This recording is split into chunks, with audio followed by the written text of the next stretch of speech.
Hello everyone. Today I am tasting the Manatee blend from the Manatee Gourmet Coffee Company.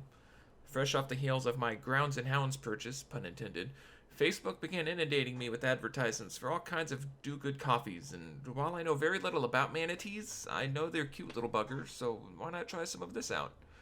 I purchased the Manatee blend, which I believe is their generic line of beans, and as far as I know, it's unavailable in the 12-ounce bags. So when a gigantic bag showed up, I was just a bit surprised by the manatee-sized packaging. As far as packaging does go, I'm a bit wary that they're selling their coffee in K-cups, especially since we know how unfriendly they are for the environment. Particularly, it seems ocean life, but that's just an observation, it's not a judgment or anything. Oh, look, it's my high horse. The beans themselves smell really nice. Right out of the bag, there's a very pungent whiff of cocoa, which took me for a loop. This isn't pre ground, and I often associate this phenomenon with, like the Starbucks, the chocolate coffee, which is pre ground, and I think they just literally add chocolate and mix it in with the pre ground. The bag itself lists Manatee Coffee's flavored coffees as containing natural and artificial flavors, but this is just the normal bag, so perhaps I'm just picking up on some subtle notes of cocoa in general from the beans. So this is pretty wild because they advertise all their coffee as having low acidity, and they're right. It's kind of crazy. I've never had coffee like this before. I'm sure that's a quality that a lot of people won't care for, but it still does taste like coffee, just it's kind of uncanny. It's coffee without that initial bite of bitterness. Some of the reviews for this blend in particular, though I'm sure they apply to every Manatee coffee blend, they all come low acid. They're about people with stomach issues, gallbladder problems.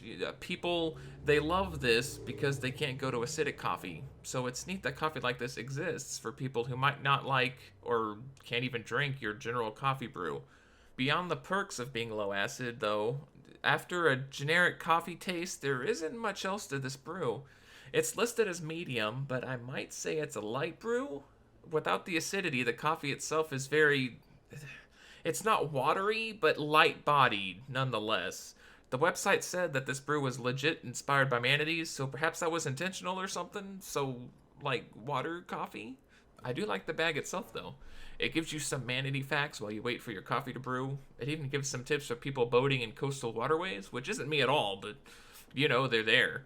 It plays up the activism angle, which I do enjoy. I severely doubt that my $20 purchase is doing anything to help the manatees, but as far as I know, I believe I checked the website and they've donated about $30,000. I want to say just under that, so that's insane. That's crazy. Awesome. All in all, an interesting brew. Honestly, with the low acidity, this might be the most approachable coffee I've ever had. If somebody's just beginning their coffee adventure, this might be more inviting than anything else.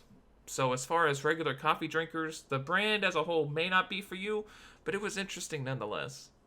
Availability notwithstanding, they do have some brews in whole bean form in the 12-ounce bags, so I would recommend giving this a taste for the price. Perhaps a brew with some added flavors, even if my biggest issue was the flavor was there, the coffee just had no body to it. It was a ghost coffee, if you will. Give it a shot if you find it interesting, or if you'd like to help save some ocean cuties. The mermaids always deserve some affection. On a further note, it turns out that Manatee Coffee Company has actually been brewing for quite a long time. You can find on YouTube a news clip from 1999 about the then young company based down in Southwest Florida, and they're apparently pretty notable down there. So, cheers, Florida.